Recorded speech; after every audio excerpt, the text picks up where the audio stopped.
Good evening everyone, शुभ संध्या। आप सभी का बायजूस एग्जाम प्रेप के इस निबंध की कक्षा में स्वागत है। कल की अपनी चर्चा जहां तक हमने छोड़ी थी उसके आगे आज हम लोग बात करने जा रहे हैं। कल हमने शुरुआत की थी अपनी टॉपिक की कि निबंध जो आपको 8 दिए जाते हैं उन 8 निबंधों में से 2 का चयन आप कैसे करेंगे। तो उस 2 निबंध के चयन के तरीके पर कल हमने चर्चा की थी। उसमें कुछ तरीके आपको बताए थे। हालांकि एक बात हमेशा ही स्पष्ट होता है, तय होता है। तय यह होता है कि कोई भी फॉर्मूला सटीक नहीं होता।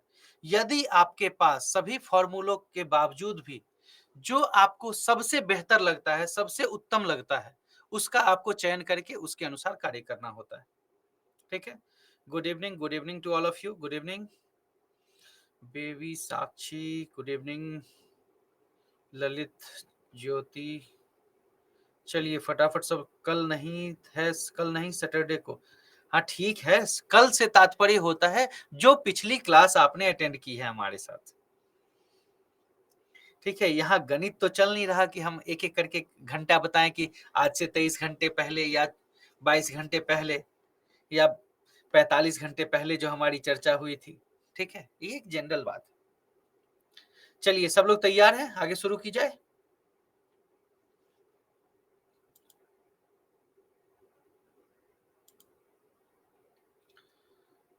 आगे शुरुआत करने की अनुमति है। चलिए ठीक है, आगे की हम लोग चर्चा करते हैं।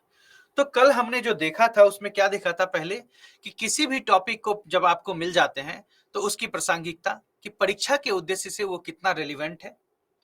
आपको अपने कार्य शैली के दौरान जब आप आईएएस के तौर पे कार्य करेंगे तो कार्य के दौरान उसके लिए कितनी आवश्यकता रहेगी। दूसरा, आप उस टॉपिक से कितने परिचित हैं। और तीसरी कि आपकी रुचि, क्योंकि जिस विषय में आपकी रुचि बेहतर होती है उसमें आप ज्यादा तल्लीनता से, ज्यादा गहराई से अध्ययन करने का प्रयास करते हैं।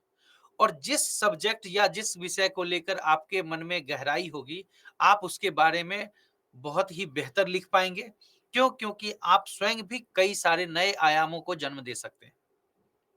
वैचारिक जो क्षमता है अपनी, उसका विस्तार आप कर पाते हैं। ठीक है। दूसरा जो पहलू था वो था कि सभी प्रत्येक विषय के पक्ष और विपक्ष का चयन, दोनों में क्या अंतर है, क्या लाभ है, कितनी सामग्रियां उपलब्ध है, उन सब के बारे में बात की गई थी। उसके बाद जो टॉपिक था आपका कि आपकी क्षमता और ज्ञान के अनुसार आप उसका चयन करते हैं, कि जिसके बारे में सामग्री भी है, जिसके बारे में आपकी परिचितता भी है, जिसके बारे में आपकी समझ भी है, इन सभी के बावजूद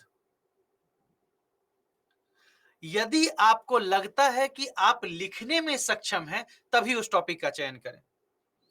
क्योंकि यहां पे व्यवहारिकता यह है कि आपको लिख करके बताना है। कई बार क्या होता है, जैसे मानिए कि आप मेरे पास कोई कॉपी लेकर के आए, फिजिकली आपने अपनी कॉपी में लिखा, वो कॉपी लेकर के मेरे पास आए।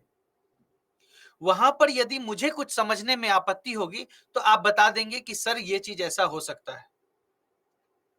ठीक है, यहां पे मैं ये कहना चाह रहा हूं या ये कहना चाह रही हूं, तो वहां पर आप बताते हैं, उस समझ के अनुसार आपकी कॉपी का मूल्यांकन हो जाता है। लेकिन जब सिविल सेवा परीक्षा की बात करें तो इस परीक्षा के दौरान आपकी कॉपी का मूल्यांकन करता आपको नहीं जानता है। आपके साथ उसका जुड़ाव या परिचय किसके माध्यम से होता है? आपकी कॉपी के माध्यम से, कि आपने कितना बेहतर लिखा है, कितनी सुगमता से लिखा है, कितना अच्छा लिखा है।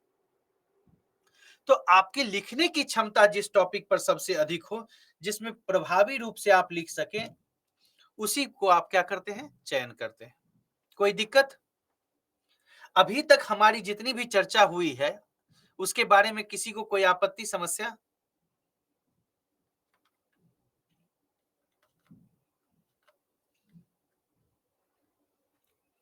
चलिए, वेरी गुड। अब हम जो बात करने जा रहे हैं, वो है स्ट्रक्चर की, कि लिखने की योजना कैसे बनाएँ? कल कुछ लोगों ने बात की थी ना कि सर स्ट्रक्चर तो आपने बोल दिया, लेकिन स्ट्रक्चर बनाएँगे कैसे? क्योंकि बिना स्ट्रक्चर के अच्छी बुनियाद आप नहीं बना सकते। ठीक है? बिना स्ट्रक्चर के आप बहुत अच्छा नहीं लिख पाएँगे। क्यों? क्योंकि जैसे ही लिख रहे होंगे, उस समय वैचारिक प्रवाह में कई बार कुछ अलग बातें आपके दिमाग में आ जाएँगी और लिखते हुए आप उसको लिखने लगेंगे और उसी आयाम में भटक जाते हैं। तो इसका बेहतर उपाय क्या है कि आप एक सुव्यवस्थित स्ट्रक्चर का निर्माण करें। एक योजना तैयार करें कि किसके बाद क्या लिखना है। तो सबसे पहला काम जो आपको करना है, विचार मंथन और प्रासंगिक जानकारी एकत्र करना। अब विचार मंथन से क्या तात्पर्य है? फॉर्मेट बनाना कंपलसरी बिल्कुल नहीं है। यदि आप में क्षमता है, इस बात को ध्यान से सुनिएगा कि ये जो तरीके मैं आपको बता रहा हूं, ये जो फॉर्मूला, ये जो स्टेप मैं आपको बता रहा हूं यूज करने के लिए, इन सब की कोई बाध्यता नहीं है। बाध्यता सिर्फ यह है कि आप निबंध लिखेंगे, आपको निबंध लिखना है। ठीक है? लेकिन आपको स्ट्रक्चर बनाने से क्या है कि जब आप स्ट्रक्चर के अनुसार लिखेंगे, तो आपका प्रवाह जो होगा, आपका जो लिखने का तरीका होगा, आपके जो एक के बाद दूसरे पहलू होंगे या आयाम होंगे, वो सुव्यवस्थित होंगे, एक दायरे में रहेंगे, भटकाव उसमें नहीं होगा। सर, मैंने परसों आपसे पूछा था कि आपने नहीं बताया क्लास के लास्ट में, अब आप हर बार कहते हैं वो मत कहना। क्या? अपना प्रश्न बताइए, ठीक है? मैं ऐसा कोई प्रश्न नहीं होता है जो हमारी टॉपिक से जुड़ा होता है और उसका जवाब मैं क्लास में ना दूं।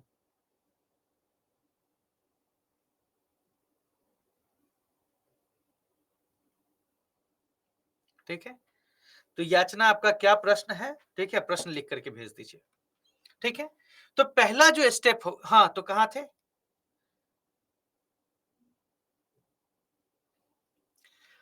तो हाँ, तो स्ट्रक्चर बनाना जरूरी नहीं है। यूपीएससी नहीं कहती है आपको कि स्ट्रक्चर बना के लिखना है। यूपीएससी को सिर्फ और सिर्फ मतलब है आपके निबंध से जो आपने लिखा है। स्ट्रक्चर आप अपनी सहूलियत के लिए बनाते हैं कि लिखते समय एक प्रवाह सीधा और स्पष्ट रहे। जितने आयामों की चर्चा आप करना चाहते हैं, कुछ भी छूटे नहीं। ठीक है? तो ये स्ट्रक्चर आप बनाते हैं कहां? रफ पेज में। आपको हमेशा जो नोटबुक मिलती है, आंसर शीट मिलेगी, उसमें लास्ट में 2 या 4 पेज रफ का होता है। तो वहां पर आप स्ट्रक्चर बना लेते हैं। ठीक है? अब क्या है कि सबसे पहला जो काम करना है, वो है विचार मंथन करना, अर्थात सोचना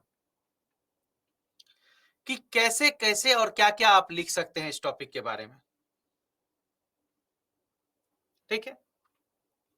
तो मन में जो कुछ भी पहलू आ रहा है, जो भी बिंदु आपके सामने आ रहे हैं, आपको क्या करना चाहिए? उन सभी बिंदुओं को अपने स्ट्रक्चर में लिख लेना चाहिए।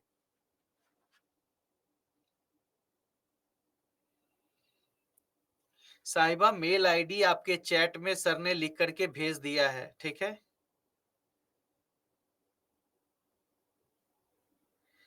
इससे लिख करके मेरे पास मत भेजिए। आप मेरे पास एस्से का स्ट्रक्चर बना करके भेज दीजिए। उसका मैं जवाब आपको जरूर दूंगा। यदि कुछ समझने में कोई दिक्कत है तो उसका जवाब अवश्य दिया जाएगा। पूरा लिख करके भेजेंगे तो उसका इवेल्युएट कर पाना मुश्किल हो जाता है। ठीक है? स्ट्रक्चर बना करके आप भेजिए, उसको मैं आपको जरूर बताऊंगा कि कहाँ कुछ ऐड कर सकते हैं, कहाँ हटाया जा सकता है। ठीक है?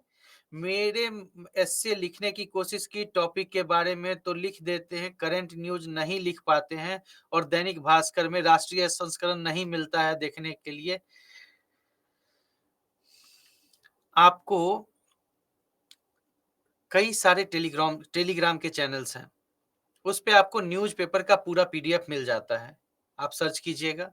उससे भी नहीं है तो आप ऐप डाउनलोड कर लीजिए हर उसका जो न्यूज़पेपर आप चाहते हैं, तो उसमें आपको सारे के जितने भी पब्लिकेशंस हैं, जितने भी संस्करण हैं, उन सब के बारे में मिल जाता है। ठीक है? तीसरी बात कि करंट से जोड़ने का मतलब है कि जब तक आप जीएस पर ध्यान नहीं देंगे, आपके स्टैटिक ज्ञान पूरे नहीं होंगे, तब तक आप उसको करंट से नहीं जोड़ सकते हैं। क्यों? क्योंकि कोई भी पहला तल्ला तभी बनेगा जब बुनियाद ग्राउंड फ्लोर बना हुआ होगा। ठीक है?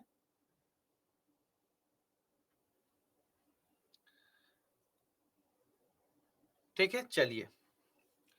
तो आपके मन में जो भी बिंदु आ रहे हैं, जो भी पॉइंट आ रहा है, जो भी लॉजिक आ रहा है किसी या जो एग्जाम्पल आ रहा है, भले ही कई बार होता है कि आपको लिखते समय ऐसा लगे कि आप जो पॉइंट सोच रहे हैं वो रेलिवेंट नहीं है, लेकिन फिर भी उसको वहां पे नोट डाउन कर लीजिए। क्योंकि क्या होता है कि कई बार जब बाद के पहलू आप देखते हैं तो पुराना पॉइंट जो लगता है वो रेलिवेंट हो जाए। ठीक है?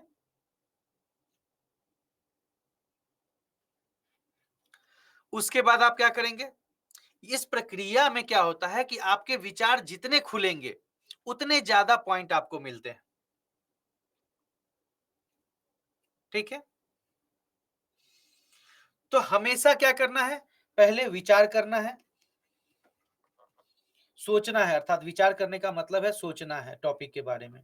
और सोचते समय जो जो बिंदु इससे जुड़ा हुआ आपके सामने आता है सभी को नोट डाउन कर लेना है, सभी को लिख लेना है। कहां? स्ट्रक्चर में। ठीक है? और जब सभी को लिख लेते हैं उसके साथ उदाहरण जो देते हैं उसके लिए क्या कर सकते हैं आप? किसी रिपोर्ट का जिक्र कर सकते हैं, जैसे मानिए हंगर इंडेक्स आता है, जैसे मानिए प्रेस फ्रीडम इंडेक्स आता है, जैसे क्लीन सिटी इंडेक्स आया।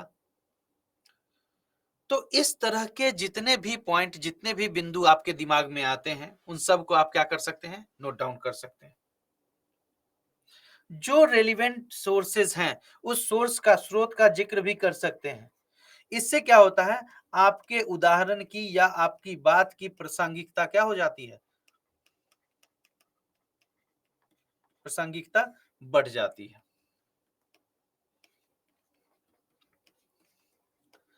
जैसे अंतरराष्ट्रीय स्तर पर यदि बात की जाए तो आप कहेंगे कि भारत में प्रेस की स्वतंत्रता पर कई हद तक प्रतिबंध देखे जा रहे हैं। अब प्रश्न आता है कि ये तो आपने सामान्य रूप से कह दिया, लेकिन आप ऐसा कह कैसे सकते हैं?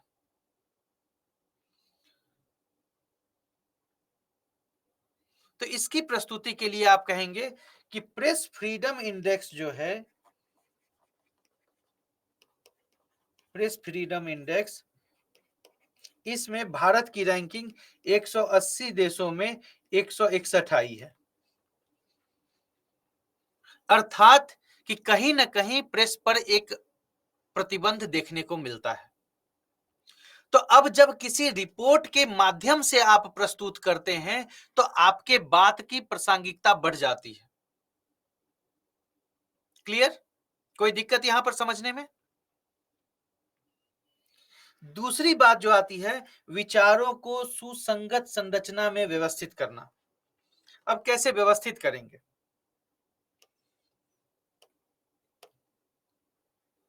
तो स्ट्रक्चर कैसे बना लेते हैं? क्योंकि जानकारी आपके पास हो गई, बिंदु आपके पास मिल गया। सर यानी कोई डाटा शो करने का टेबल के साथ में कर सकते हैं? टेबल की आवश्यकता नहीं पड़ेगी आपको। यदि तुलना की है तो 2 वर्षों का डेटा आप बता दीजिए कि पिछले साल क्या रैंकिंग थी और इस साल क्या रैंकिंग हो गई। तो इस तरह से आप बता सकते हैं, टेबल बना करके, वेन डायग्राम बना करके। ये सब चीजें एस्से में बहुत हद तक स्वीकृत नहीं माने जाते हैं, क्योंकि एस्से में एक प्रवाह होना चाहिए, आपके तथ्यों की प्रस्तुति होनी चाहिए। ठीक है? इतना अधिक करंट होता है, कितना नोट करें एक दिन में? बहुत पेज। तो नोट करने के लिए किसने कहा है ये बताइए? हर चीज नोट करने के लिए नहीं होता है। जब आप करंट पढ़ते हैं तो ऐसा नहीं है कि जिस टॉपिक के बारे में करंट में आज आया है वो आज आकर के बिल्कुल समाप्त हो गया। उसके बारे में आपको 1 सप्ताह 10 दिन तक लगातार कुछ ना कुछ देखने को मिलता है। उदाहरण के लिए कल 4 कल अर्थात क्या था 3/12/2023 ये तारीख थी।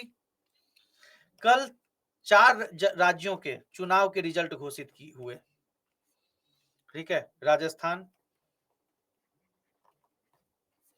मध्य प्रदेश, छत्तीसगढ़ और तेलंगाना।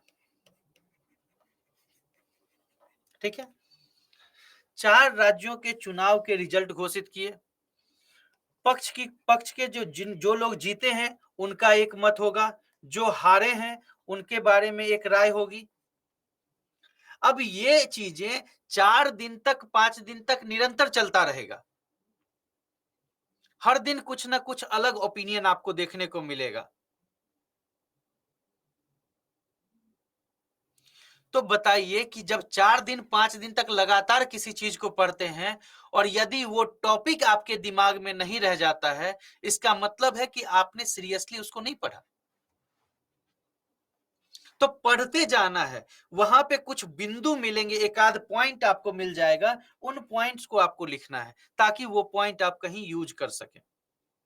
ठीक है, कोई दिक्कत यहां पर? जैसे एमपी के लिए लाडली योजना का जिक्र किया गया, तो जब आप महिलाओं की बात करेंगे या लड़कियों के बारे में शिक्षा की बात करेंगे, ठीक है, तो मध्य प्रदेश की लाडली योजना का जिक्र आप कर सकते हैं राज्य स्तर की बात को रखने के लिए। ठीक है, तो यहां तक कोई दिक्कत? तो आप क्या करते हैं, अपने पॉइंट को जो आप कहना चाहते हैं उन बिंदुओं का एक स्ट्रक्चर बना लेते हैं। अब क्या स्ट्रक्चर कैसे बनाएंगे? तो सबसे पहले तो जो टॉपिक है उसका एक परिचय बना देते हैं, एक सामान्य परिचय लिख देते हैं। कि आपका एस्से का टॉपिक किससे रिलेटेड है। यदि मानिए परिचय नहीं है या तो उसके संबंध में कोई यदि वर्तमान में कोई घटना घटी है या कोई उदाहरण है आपके सामने या कोई कहानी है आपके नजर में, तो उसके माध्यम से आप क्या करते हैं, एक सामान्य परिचय दे देते हैं।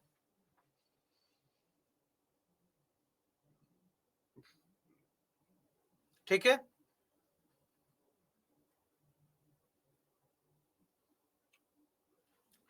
उसके बाद टॉपिक में मुख्य जो भाग होता है, आप क्या करते हैं कि उसके राजनीतिक आयाम हो सकते हैं, सामाजिक आयाम हो सकते हैं। ठीक है, उसके बाद आर्थिक आयाम हो सकते हैं, नैतिक आयाम हो सकते हैं। तो ये जो जितने भी आयाम किसी टॉपिक के होंगे, आप क्या करेंगे, उनके बारे में पॉइंट बना लेंगे। और मान लीजिए कि यदि आपके 15 से 20 पॉइंट आपके निबंध के लिए तैयार हो गए और प्रत्येक बिंदु पर आप यदि 50 से 60 शब्द 70 शब्द लिखने में सक्षम हो, तो आपका 1000 शब्द का निबंध पूरा हो जाएगा या नहीं होगा? तो आपको क्या करना है कि स्ट्रक्चर बनाते समय दो तीन बातों का ध्यान रखना है। संरचना के समय दो तीन बातों का ध्यान रखना है। पहला कि क्रमागत लगना चाहिए कि प्रत्येक का मुख्य बिंदु क्या होगा और उसका उप बिंदु क्या होगा।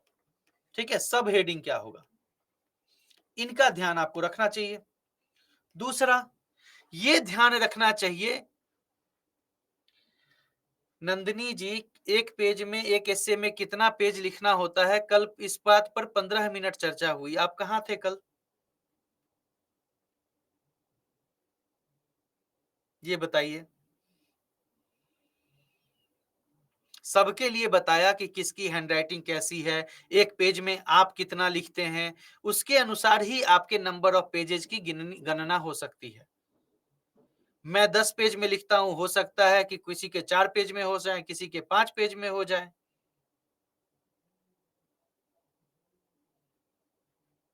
ठीक है, सर मैं कल की क्लास नहीं ले पाई, तो कल तो संडे था, सैटरडे की क्लास में मैंने ये बात की थी, कल तो क्लास हुई ही नहीं थी। ठीक है, चलिए। उसके बाद ऐसा देखिए कि प्रत्येक बिंदु एक दूसरे से क्या हो, जैसे एक के बाद दूसरा लिखते हैं तो एक कनेक्टिविटी होना चाहिए। ठीक है, तो उनमें एक जुड़ाव आपको साबित करना है संरचना में। एक जुड़ाव होगा, इस जिसका माध्यम क्या होगा कि आपके पढ़ते समय तीसरा पहलू का लाभ मिलेगा कि प्रवाह बना रहेगा। जैसे कहानी में क्या होता है कि आप पढ़ते हैं और पढ़ते चले जाते हैं, कहानी के प्रत्येक पात्र से जुड़ते चले जाते हैं। क्यों जुड़ते चले जाते हैं? क्योंकि लगता है कि एक सीक्वेंस के बाद दूसरा सीक्वेंस, दूसरे के बाद तीसरा, इस तरह से चलता चला गया। कोई दिक्कत? अब इन सब के बाद जब क्या होगा कि प्रवाह को सुनिश्चित कर लेंगे तो आपका एक स्ट्रक्चर तैयार हो जाएगा।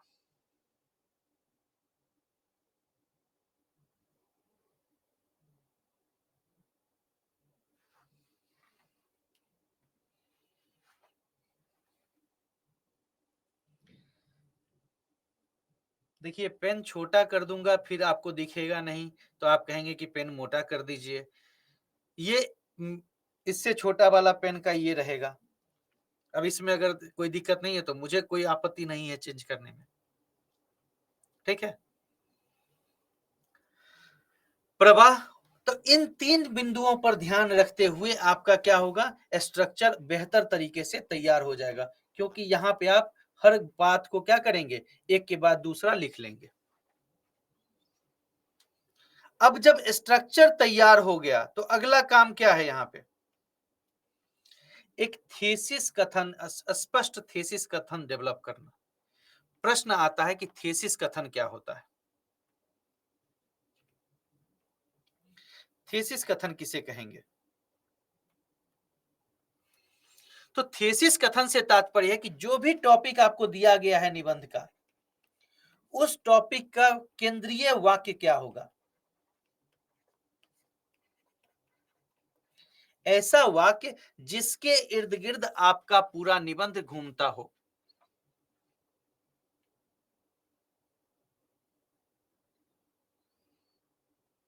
एक लाइन में कितने शब्द लिखने होते हैं, इसका कोई क्राइटेरिया होता है? नहीं।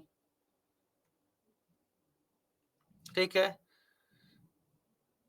क्या हम राजनीतिक आयाम ऐसे वर्ड का यूज कर सकते हैं? आयाम लिखने के बजाय आप उसके पहलू के पूरे विस्तार, उसको जो है एक विस्तार देते हुए लिख सकते हैं। आप गौर करेंगे कि जब लिखेंगे तो पहला स्टेटमेंट पढ़ के समझ में आ जाता है कि आप किस पहलू की चर्चा कर रहे हैं। तो रेदर देन ये लिखने की ये राजनीतिक आयाम है, आप पहला स्टेटमेंट इस तरह से लिख दीजिए कि आप पता चल जाए कि ये राजनीतिक आयाम है। ठीक है, चलिए। तो स्पष्ट संक्षिप्त केंद्रीय वाक्य है, ठीक है, जिसके इर्द गिर्द क्या है, केंद्रीय तर्क या मुख्य बिंदु को रेखांकित करता है। अर्थात कि जो टॉपिक है उस टॉपिक का सेंट्रल पॉइंट जिसके इर्द गिर्द आपका पूरा निबंध घूमने वाला है, ये होता है थीसिस स्टेटमेंट।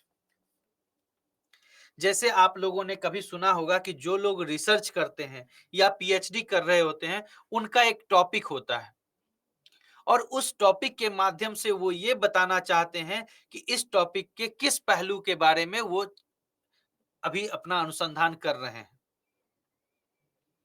ठीक है, इससे में इंपॉर्टेंट पॉइंट को लाइन मार्क कर सकते हैं, कर सकते हैं, कोई दिक्कत नहीं है, लेकिन आवश्यकता नहीं है।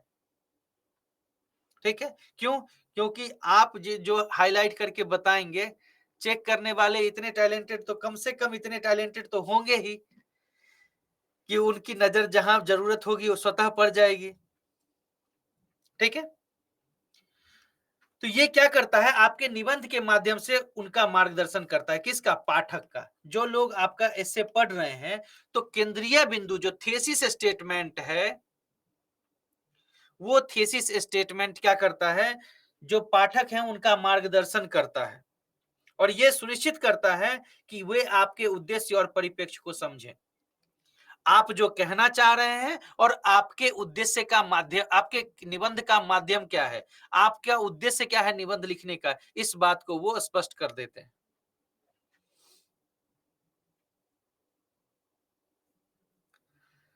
सुधीर जी, अगर एस्से में 1200 वर्ड 6-7 पेज में लिख दिए, आप एक पेज में 1200 शब्द लिख दीजिए, कोई दिक्कत नहीं है। लेकिन 3 बातों का ध्यान रखिए कि शब्द खुले होने चाहिए, पढ़े जाने योग्य होने चाहिए और सही होने चाहिए। यूपीएससी ये नहीं कहती कि आपको 10 पेज में ही लिखना है। यूपीएससी कहती है 1200 शब्दों में लिखना है, 1000 शब्द में लिखना है। शब्द का मतलब होता है शब्द, एक वर्ड।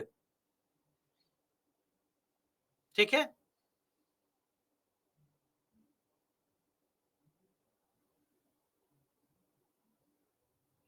थोड़ा सा फिर धैर्य रख लीजिए, अभी एक एक करके चर्चा, इन सब बातों पर चर्चा होगी। ठीक है? चलिए, तो हम लोग कहां थे कि आपका थीसिस कथन विशिष्ट बहस योग्य अर्थात जिसके बारे में आप क्या कर रहे हैं, अपनी तार्किकता को प्रस्तुत करते हैं, जिसके लिए आप अपना तर्क देते हैं। बहस क्या होता है कि जो कोई पहलू आप रख रहे हैं उसको सामने वाला काटे और सामने वाले की बात को आप अपने तर्कों के माध्यम से काटते हैं, इसी को बहस कहते हैं ना, वाद विवाद कहते हैं। तो आपका जो बहस योग्य बिंदु है उसके क्या होने, स्पष्टता होनी चाहिए, वो अलग होना चाहिए। साथ ही इसके माध्यम से कि आप प्रस्तुत करना चाहते हैं कि पूरे निबंध में क्या बहस करेंगे, पूरे निबंध के लिए मंच तैयार करेंगे, अर्थात एक बेसिस पॉइंट होगा। ये वह मूल और केंद्रीय विषय है।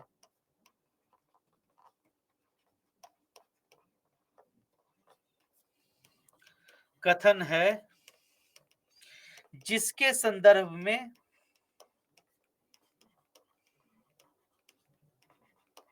पूरे निबंध में चर्चा होगी।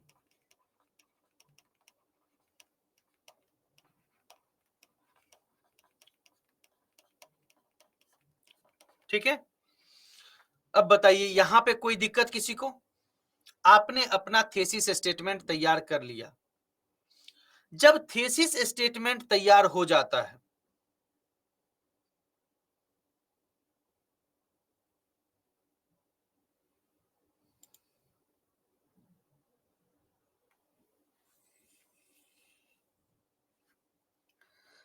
उसके बाद आपको करना होता है लास्ट में विस्तृत रूपरेखा को तैयार, जिसमें 3 भाग होते हैं। परिचय अर्थात भूमिका, या जिसको आप अंग्रेजी में इंट्रोडक्शन कहते हैं, मुख्य भाग बॉडी, और तीसरा होता है निष्कर्ष कंक्लूजन। अब ये तो आपको क्या करना है, सब में लिखना है। परिचय में थेसिस वाक्य को दोहराया जाता है, निबंध की बुनियादी पृष्ठभूमि की जानकारी दी जाती है। मुख्य भाग में जो निबंध आपसे पूछा गया है उस निबंध के विभिन्न पहलुओं पर, उस निबंध के विभिन्न पहलुओं पर चर्चा की जाती है।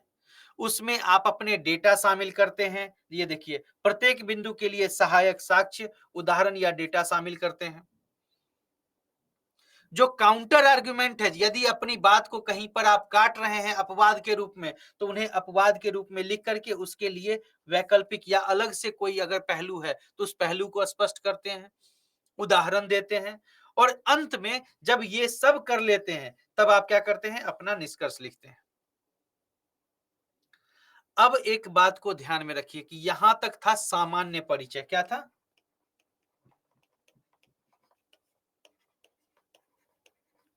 अब जो हम लोग बात करने जा रहे हैं, तो अब हम लोग एक एक करके इन तीनों पर बात करेंगे कि परिचय कैसे लिखना चाहिए, अच्छा परिचय कैसा होता है,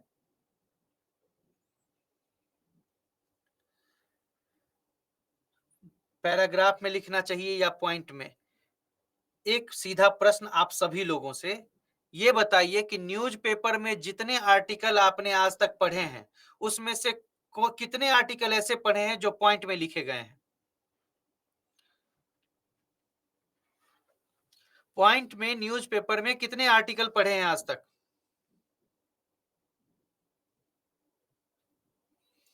तो फिर आर्टिकल जब पॉइंट में लिखे गए, सॉरी पैराग्राफ में लिखे गए हैं, तो आप निबंध कैसे पॉइंट में लिख सकते हैं?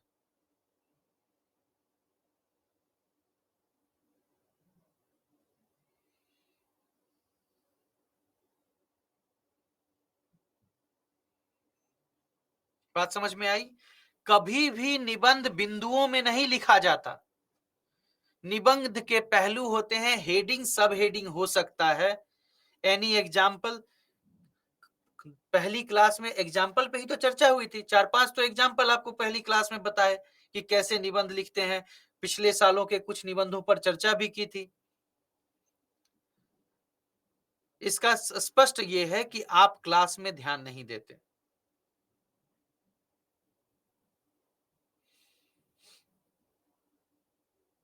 ठीक है, चलिए। तो ध्यान ये देना है कि ये हमारा क्या था कि अब एक स्ट्रक्चर तैयार हो गया। बात आती है अब हम निबंध लिखेंगे। सर एग्जाम्पल पॉइंट में लिख सकते हैं, कैसे लिखेंगे बताइए? जब सीधी बात को ध्यान में रखिए कि जब आर्टिकल में एग्जाम्पल भी जो दी जाती है, कहानी भी जो दी जाती है, कोई रेफरेंस भी दिया जाता है, वो पैराग्राफ में होता है, तो आप वहां पे पॉइंट लिखेंगे। इससे लिख रहे हैं आप, या फिर आप जो है सो ये घर के सामान की सूची बना रहे हैं कि आप पॉइंट में लिखेंगे कि आज जो है सो राशन में ये लाना है, ये लाना है। यदि पॉइंट में लिखेंगे तो प्रवाह खत्म हो जाएगा, और जहां प्रवाह खत्म हो जाएगा तो वो निबंध ही नहीं रहेगा।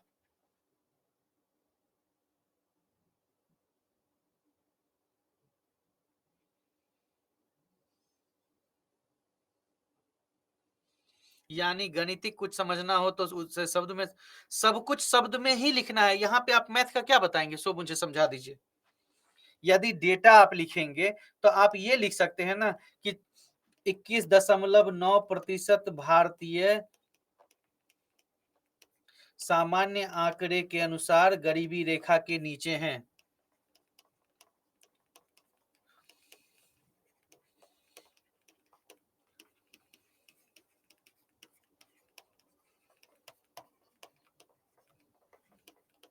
इसमें गणित कहाँ है, ये मुझे समझाइए जरा। जो पूछ रहे हैं कि गणित में भी लिखना हो, तो गणित में, गणित बिना भाषा के लिखी जा सकती है क्या? आप यहाँ मैथ का एग्जाम दे रहे हैं कि जोड़ करके दिखा देंगे कि 2 और 2 4 होता है।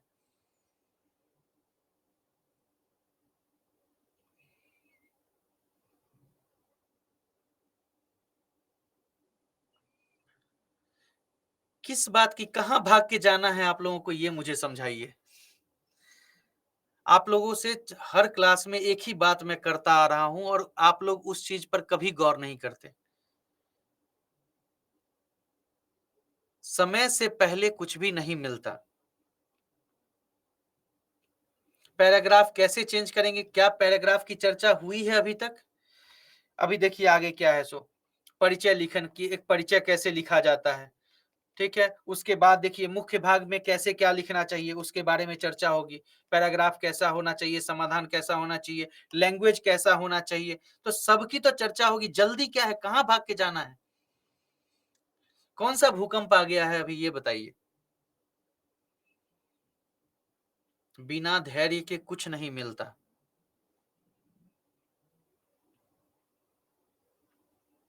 पहली कक्षा पास किए बिना कोई भी व्यक्ति 10वीं कक्षा में नहीं जा सकता। तो एक एक करके हर बिंदु पर चर्चा करने के लिए ही तो हम लोग यहाँ आए। क्यों आए हैं बताइए? तो इसीलिए थोड़ा सा समझने का प्रयास कीजिए। आपके मन में, मैं समझ रहा हूं कि सबके मन में बहुत से सवाल होते हैं, लेकिन यदि आप अपने सवाल को तरीके से प्रस्तुत नहीं करेंगे, थोड़ा धैर्य मुझे बताने का मौका नहीं देंगे, ठीक है, तो इस तरह से मैं सवाल के जवाब देने में ही रह जाऊंगा, फिर आपको कोई लाभ नहीं होगा। क्यों? क्योंकि सभी चीजें जो बात होंगी वो सब स्कैटर्ड होगा। कि निष्कर्ष, जब परिचय की बात करूंगा तो वहां पे आप निष्कर्ष का सवाल पूछेंगे तो मैं निष्कर्ष बताने लगूंगा।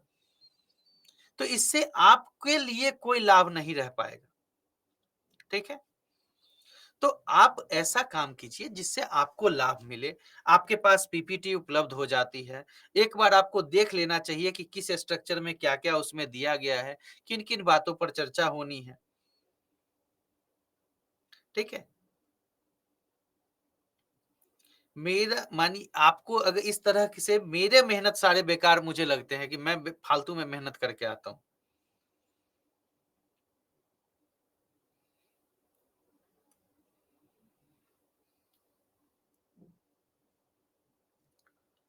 निबंध पूरा लिख करके मुझे मत भेजिएगा, मुझे आप स्ट्रक्चर बना करके भेजिएगा। निबंध भेजना है आपको ishindi@byju's.com या फिर targetis@byju's.com पर। ठीक है,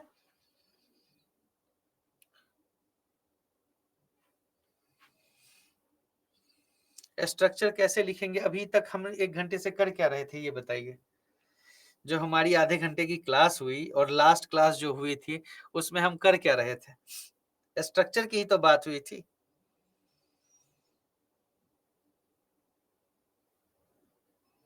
चलिए कोई बात नहीं।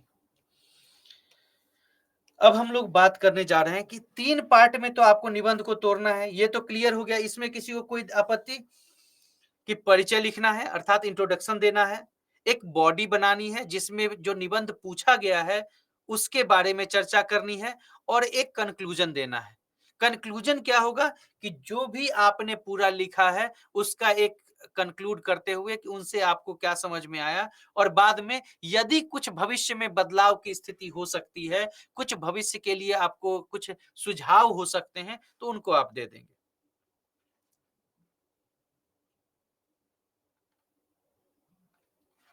ठीक है, चलिए अब हम लोग बात करने जा रहे हैं कि परिचय कैसे लिखें। तो पहली बात है कि एक इंपॉर्टेंट जो मजबूत अच्छा परिचय होता है उसकी आवश्यकता क्यों पड़ती है? तो आपने अपने जीवन में देखा होगा कि आप किसी व्यक्ति से मिलते हैं, उस व्यक्ति ने आपका कुछ नहीं बिगाड़ा है, लेकिन वो आपको अच्छा नहीं लगता। वैसा ही स्थिति कभी आती है कि किसी व्यक्ति ने आपका भले ही बहुत नुकसान कर दिया हो, लेकिन उसमें आपको कुछ बुरा नहीं लगता। एक सामान्य कहावत है कि जो समाज में सबसे ज्यादा चलती है कि जो लोग मुझे प्रिय होते हैं उनकी कमियां हमें नहीं दिखाई देती, और जो हमें अच्छे नहीं लगते उनकी अच्छाइयां हमें दिखाई नहीं दे लगती। ठीक है, एक बात और यहाँ पे कि ये वर्ड्स जो हैं कि परिचय, मुख्य भाग, जब आप निबंध लिखेंगे तो उनमें इन शब्दों का इस्तेमाल नहीं करना है। भूमिका, परिचय, ठीक है, इन शब्दों का उपयोग नहीं करना है। ठीक है, कतई नहीं, किसी स्थिति में नहीं करना है।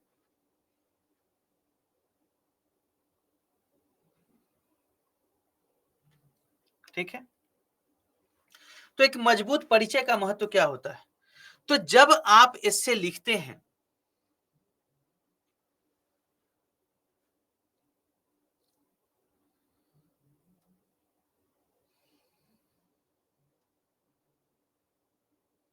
अशोक जी ये बताइए कि आप कहना क्या चाह रहे हैं?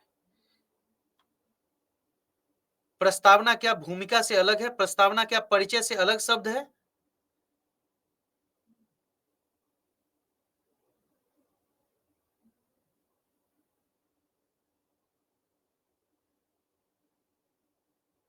तो यहां तो मैंने मुख्य भाग भी नहीं लिखा, तो फिर आप कहेंगे कि मुख्य भाग लिखना है क्या? बात को समझने का प्रयास कीजिए थोड़ा सा, ठीक है? अति चंचलता अच्छी नहीं होती है।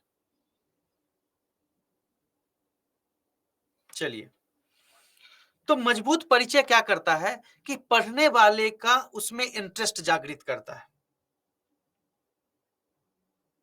इंटरेस्ट कैसे आएगा?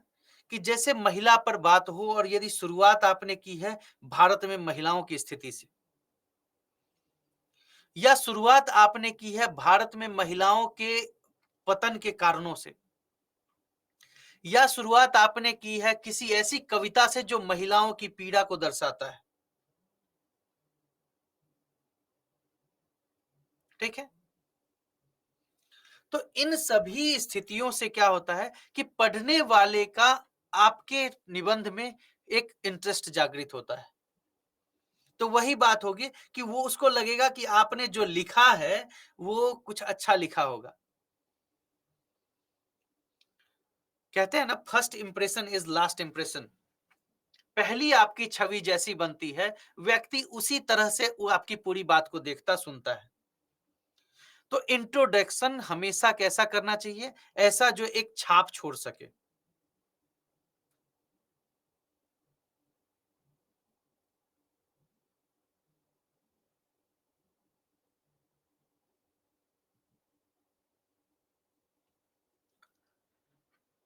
ठीक है? प्रभा जी, क्या समझ में नहीं आ रहा? आप किस क्लास में आई हैं अभी? किस टॉपिक पर चर्चा चल रही है? निबंध का टॉपिक निबंध की आपकी क्लास चल रही है। तीसरे दिन की क्लास है। इसमें चल रहा है कि निबंध लिखने के लिए परिचय कैसा होना चाहिए, उस बात पर चर्चा चल रही है। इसमें आपको क्या समझ में नहीं आया?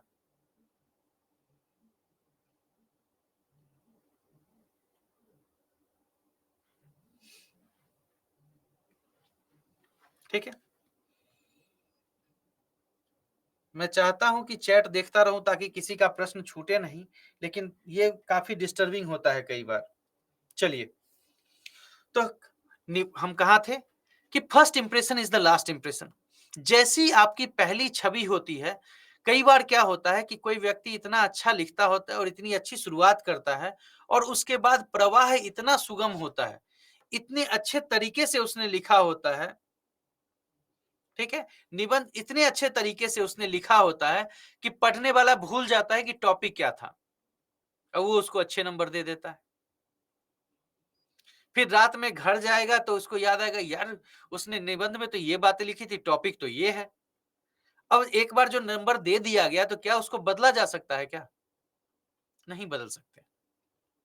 अर्थात कि निबंध लिखते समय जितना अच्छा आपका परिचय होता है, उतना अधिक व्यक्ति जुड़ाव महसूस करता है। कौन सा व्यक्ति? जो आपके निबंध का मूल्यांकन कर रहा है। और जैसे ही उस व्यक्ति का जुड़ाव आपकी लेखनी से हो जाता है, तो क्या करता है? आपकी प्रवाह में खोने का प्रयास करता है। यदि आप बहा कर ले गए तो आपको अच्छे अंक मिल जाएंगे। तो परिचय आपके व्यक्तित्व को भी प्रदर्शित करने का प्रयास करता है। आपके व्यक्तित्व, आपके ज्ञान, सबको क्या करता है? प्रदर्शित करने का प्रयास करता है। ठीक है? तो इस बात पर ध्यान दिया जाना चाहिए कि परिचय पहली छाप छोड़ने के रूप में कार्य करता है। और ये क्या करता है कि आपके काम की, पाठक की जो धारणा है, पढ़ने वाले की जो धारणा है आपके प्रति, सोच, उस सोच को क्या करता है? स्थापित कर देता है। कोई दिक्कत? जितना अच्छा आपका परिचय होगा, लिखित परिचय पाठक को क्या करता है? जोड़ लेता है, संलग्न कर लेता है, अपने से जोड़ लेता है। और जितना अच्छा जोड़ लेगा, ठीक है, आप क्या करेंगे? उसके अनुसार बह जाएंगे। तो निबंध का परिचय आपका परिचय पत्र है, एक तरह से मान लीजिए, जो पाठक के मन में, पाठक के सामने आपके व्यक्तित्व को परिचय आप क्या करता है? प्रस्तुत करता है। तो इसीलिए निबंध आपके लिए, निबंध का परिचय बहुत ही महत्वपूर्ण हो जाता है। तर्कों में थोड़ी बहुत ऊपर नीचे हो जाती है, यदि निबंध का परिचय अच्छा है तो सामने वाला उसको कुछ हद तक इग्नोर भी कर सकता है। तो परिचय हमारे लिए बहुत ही जरूरी होता है। यदि शुरुआत में ही बोर्डम लगने लगे तो क्या होगा? शुरुआत में ही पढ़ना बंद कर देगा, उसको लगेगा कि ये फालतू ही लिखा होगा। और ऐसी परिस्थिति में क्या होगा कि जब नकारात्मक स्थिति से कोई आपके निबंध को पढ़ना शुरू करेगा, तो अंक देने की संभावना क्या हो जाएगी? कम हो जाएगी। तो एक मजबूत परिचय क्या करता है? यह स्थापित करता है कि, और यह सुनिश्चित करता है कि आपके पाठक क्या है? शुरू से ही आपके निबंध में रुचि रखते हैं। मेरी रुचि आपके निबंध में कब होगी? जब मैं आपका इंट्रोडक्शन पढ़ूंगा उसका, निबंध का, और मुझे लगेगा कि यार इसने कुछ अच्छा लिखा होगा। क्योंकि आपने शुरुआत ऐसे फैक्ट्स के साथ की है, ऐसी कहानी के साथ की है, जो कहानी क्या है? प्रेरक है और स्थिति को दर्शाती है। ठीक है? उसके बाद दूसरा जो पहलू आता है, आकर्षक परिचय कैसे लिखें? क्योंकि परिचय तो लिखना है, अब उसको इंटरेस्टिंग कैसे बनाएंगे? तो पहला तरीका क्या है कि आप उपाख्यान से शुरू कर सकते हैं। इसको अंग्रेजी में कहते हैं एनेक्डोट्स। ये कैसा होता है? कोई कहानी, कोई उदाहरण, जैसे महिला की बात हो रही हो, तो आप महिलाओं के बारे में कोई कहानी अगर जानते हैं या फिर कोई कविता आपको ऐसी पता हो या आपने अपने जीवन में कोई ऐसा अनुभव देखा हो जो लगता है कि आपके निबंध के टॉपिक के साथ जुड़ सकता है, तो आप उसको लिख देते हैं। तो एक बात ये आ जाती है, सामने वाला जो पढ़ रहा है उसको लगता है कि इसने टॉपिक को समझ लिया है। जैसे आप न्यूज़पेपर का आर्टिकल पढ़ते हैं, सब लोग पढ़ते हैं, तो आप जब पढ़ते हैं उसमें पहला पैराग्राफ पढ़ते हैं, तो आपको ये समझ में आ जाता है कि हेडिंग के साथ जो आपका टाइटल दिया होता है आर्टिकल का, उसके साथ ये जुड़ा हुआ है, उसके बारे में बात कर रहा है। अब पहला जुड़ाव आपके सामने आ गया। जैसे ही पहला जुड़ाव आपके सामने आ जाता है, ठीक है, तो आप क्या करते हैं? अब आप उसको अच्छे से जोड़ करके पढ़ेंगे, उसी संदर्भ में पढ़ेंगे। जैसे नारी तुम केवल श्रद्धा हो, ये कविता है एक। अब कविता के साथ आपने शुरुआत की है महिलाओं की स्थिति की, तो क्या होगा कि सामने वाला उस कविता को आपके टाइटल से जोड़ करके देखने का प्रयास करेगा, उसी संदर्भ में वो देखने का प्रयास करेगा।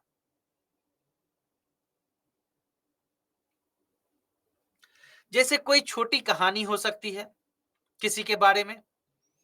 जैसे हृदय परिवर्तन की बात गांधी किसकी बात करते थे? गांधी अपने जीवन में बात करते थे कि अपराध से नहीं, अपराधी से नहीं, अपराध से घृणा करनी चाहिए। क्यों? क्योंकि यदि अपराधी का हृदय परिवर्तन हो जाए तो वह भी सामान्य और अच्छा व्यक्ति हो सकता है। जिसका उदाहरण आप किसके संदर्भ में दे सकते हैं? रत्नाकर से वाल्मीकि बनने के संदर्भ में आपके पास कहानी उपलब्ध है। आपके पास हृदय परिवर्तन की कहानी के रूप में उंगली माल और गौतम बुद्ध की कहानी उपलब्ध है। तो बताइए कि कैसे आप प्रस्तुत कर सकते हैं कि नहीं कर सकते, कि किस प्रकार हृदय परिवर्तन ने व्यक्ति के जीवन को एक नई दिशा दी। तो कहने का मतलब कोई संक्षिप्त कहानी जो या फिर आपकी व्यक्तिगत कहानी जो आपके जीवन से जुड़ी हो और वो टॉपिक से जुड़ सके, तो ऐसे एग्जाम्पल को देने से आप क्या करते हैं? आप पाठक को अपने साथ जोड़ लेते हैं। हाँ, किसी पंक्ति को लिख करके उसकी व्याख्या भी कर सकते हैं परिचय में। अब वहां पे एक बात का ध्यान रखिए, जैसे कभी कोई कविता की पंक्ति लिखते हैं, किसी संदर्भ में बात होती है। कविताएं कभी सीधी बात नहीं करती। वो कविता जब आपने स्कूल में पढ़ा होगा, कितने लोग हैं यहाँ जिन्होंने कम से कम 10th क्लास तक हिंदी पढ़ी है? Raise your hands. कितने लोग हैं कि 10वीं तक आपने हिंदी पढ़ी है? कम से कम 12वीं तक पढ़ी है, अच्छी बात है, 10वीं तक तो सबने पढ़ी होगी। अब बताइए, आपने उसमें कविताएं भी पढ़ी होंगी हिंदी की किताब में, और उन कविताओं में जब आपको शिक्षक पढ़ाते थे तो दो बातें बताई जाती थी। एक, हर शब्द का शब्दार्थ, और दूसरा भावार्थ। शब्दार्थ क्या होता है कि उस शब्द का लिटरल मीनिंग, लेकिन भावार्थ क्या होता है? वह शब्द किस संदर्भ में उपयोग किया गया है। ठीक है, जैसे रहीमन पानी राखिए बिन पानी सब सून। ठीक है, रहीमन निजमन की बिथा मन ही राखो गोय, सुनी अठिलई हैं लोग सब बांटी न लई हैं कोय। करत करत अभ्यास के जरमति होत सुजान, रसरी आवत जात ते सिल पर परत निशान। यहां पे किसकी बात की गई है? व्यक्ति के कर्म की बात की गई है कि यदि कोई व्यक्ति निरंतर अभ्यास करता रहता है तो उसी प्रकार उसको लाभ मिलता है, जैसे एक रस्सी भी बार बार घिसते घिसते पत्थर पर, कुएं के मेड़ पे आप देखते हैं ना कि रस्सी के आने जाने से रस्सी का निशान पड़ जाता है। तो ये सब चीजें क्या है? ये सब आपको प्रदर्शित करती हैं क्या? अपनी बात को रखने का, जोड़ने का, शुरुआत करने का एक बेहतर तरीका होता है ये आपके लिए। ठीक है? जी नहीं, मेरा लिटरेचर नहीं था। तो जो भी कविताएं हैं, जो भी आपने अपनी जैसे हम पंछी उन मुक्त गगन के पिंजरबंद ना गा पाएंगे, कनक तीलियों से टकराकर पुलकित पंख टूट जाएंगे। अब ये किसकी बात हो रही है? सामान्यतः अगर सीधा देखा जाए तो ये पक्षी की बात कर रही है, लेकिन यदि संदर्भ में देखा जाए तो ये व्यक्ति के जीवन की बात है कि जो व्यक्ति जितना ज्यादा बंधा हुआ होता है उसके विचारों के खुलने की संभावना उतनी कम होती है। क्यों? क्योंकि विचार क्या है? विचार स्वतंत्र होना चाहिए। जितना ज्यादा विचार स्वतंत्र होगा उतनी नई नई बातें आपके दिमाग में आएंगी। तो यदि पंछी जो है, जिनका उद्देश्य ही, जिनका जन्म ही इसलिए होता है कि वो खुले स्वतंत्र आकाश में उड़ सकें, यदि उनको बांध दिया जाए, भले ही उनको आप खाने के लिए जो चाहिए वो दे दें, उनकी सारी आवश्यकताओं की पूर्ति कर दें, लेकिन पिंजरे में रहते रहते वो क्या करेंगे? उनको जो जो उनका वास्तविक चरित्र है, उड़ना, वो भूल जाएंगे। यही चीज व्यक्ति के जीवन में भी होता है कि यदि आपको सारी जो सुख सुविधाओं की, जो सारी आवश्यकता की वस्तु है, यदि घर बैठे दे दिया जाए तो आप क्या करेंगे? आपको सब कुछ मिल जाएगा, लेकिन जो आपका स्ट्रगल करने की क्षमता है। एक बार क्या हुआ कि एक ठेकेदार साहब थे, तो उस ठेकेदार साहब के यहाँ बहुत से लोग काम करते थे। तो एक दिन की स्थिति की, सारे लोग जाते थे, सारे मजदूर 5 ईंट 6 ईंट उठा करके और जाकर के ऊपर पहुंचाते थे। एक अकेला लड़का था, वो क्या करता था, एक बार में 20-20 25-25 ईंट लेकर के ऊपर जा रहा था। तो जो ठेकेदार साहब का मुंशी था वो जाकर के कहता है, कितना बेवकूफ आदमी है, तुमको ज्यादा काम करने का शौक है क्या? तो उसने कहा कि ये 5-5 ईंट बार बार ले जा रहे हैं, इससे इनकी क्षमता 5 की ही बनी रह जाएगी, और मेरा सामर्थ्य अगर 20 उठाने का है तो मैं 20 उठा के ले जाऊंगा तो आगे 21 की तैयारी कर सकता हूं। है कि नहीं? तो अपनी क्षमता को काम चोरी करके कम करने से क्या लाभ? ठीक है? तो ये क्या है? व्यक्ति के जीवन में बड़े निर्णय तभी ले पाएंगे जब आप छोटे छोटे निर्णयों पर कॉन्फिडेंस आने लगता है। ठीक है? जैसे आप एक चीज और गौर करेंगे कि जो बच्चे टेक्नोलॉजी में ज्यादा उलझ गए हैं, अर्थात आप घर में ही देख लीजिए, छोटा बच्चा अगर कोई है जिसको बचपन से आपने मोबाइल हाथ में दे दिए, वो दिन भर वीडियो देखता रहता है, वीडियो स्क्रॉल करता रहता है, उसके सामाजिक ज्यादा उसके सोशल बिहेवियर नहीं हो सकते। क्यों? क्योंकि वो किसी से बात करता ही नहीं है। तो बचपन में जो आकार उसके भावनाओं को मिलेगा वो कैसा होगा? तकनीकी होगा। उसके सोशलाइजेशन बहुत मुश्किल हो जाता है। तो ये जीवन में तो हम देखते हैं। तो कोई भी उदाहरण जब आप तकनीकी का मानव जीवन पर प्रभाव की बात करेंगे तो इस उदाहरण से आरंभ कर सकते हैं कि नहीं कर सकते हैं?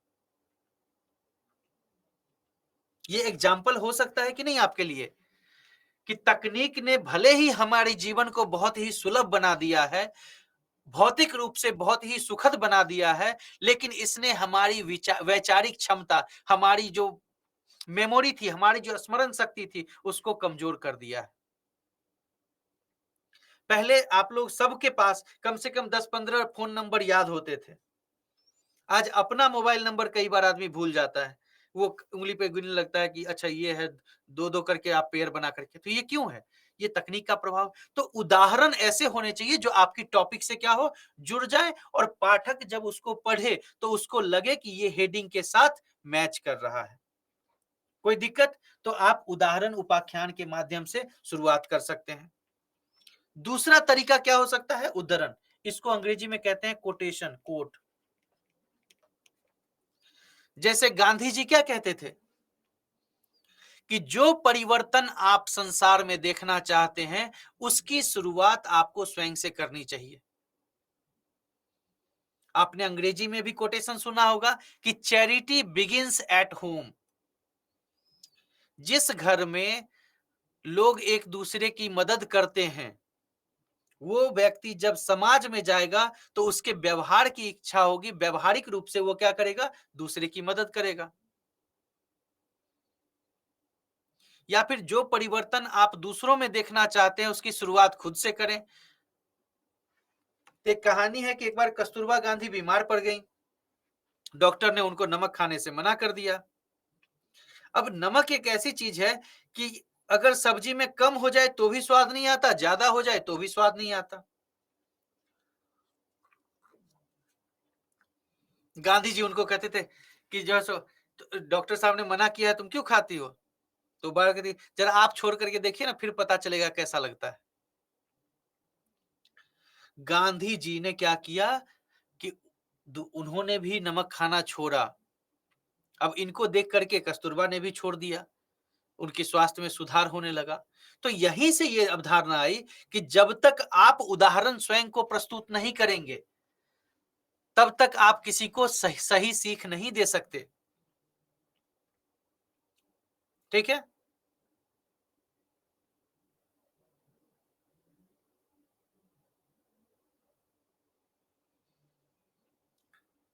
शशि निबंध के टॉपिक पर भी बात होगी। पहले ये फॉर्मूला समझ लीजिए हिसाब के लिए। आगे आपके पास टॉपिक हम रखे हैं, हमने 2013 का सॉरी 2023 का सारा टॉपिक है, उस पर चर्चा हम लोग करेंगे। जो 3 तरह के हमने निबंधों की बात की है, दार्शनिक निबंध, कथानक निबंध, उन पर बात करेंगे। तो हमारी चर्चा हर किसी पर होगी। पूरा निबंध तो लिख करके मैं बताऊंगा तो फिर आपके विचार कहां से आएंगे? हाँ, हर निबंध के लिए एक उपयुक्त संरचना क्या होनी चाहिए, उसमें क्या क्या बिंदु होने चाहिए, और उसके बारे में सोचने की क्षमता मैं आपकी जरूर विकसित करूंगा। ठीक है? ठीक है। और तीसरा है कि जहां पे कुछ ना समझ में आए तो उदाहरण में एक सामान्य परिचय लिखिए। सामान्य परिचय अर्थात टॉपिक का के बारे में बात कर दीजिए, और बात करके 2-3 प्रश्न उठा दीजिए। आपने जब आर्टिकल पढ़े होंगे तो आर्टिकल में क्या किया जाता है कि पहले पैराग्राफ के समाप्त होते होते 2-3 प्रश्न उठा देते हैं वो।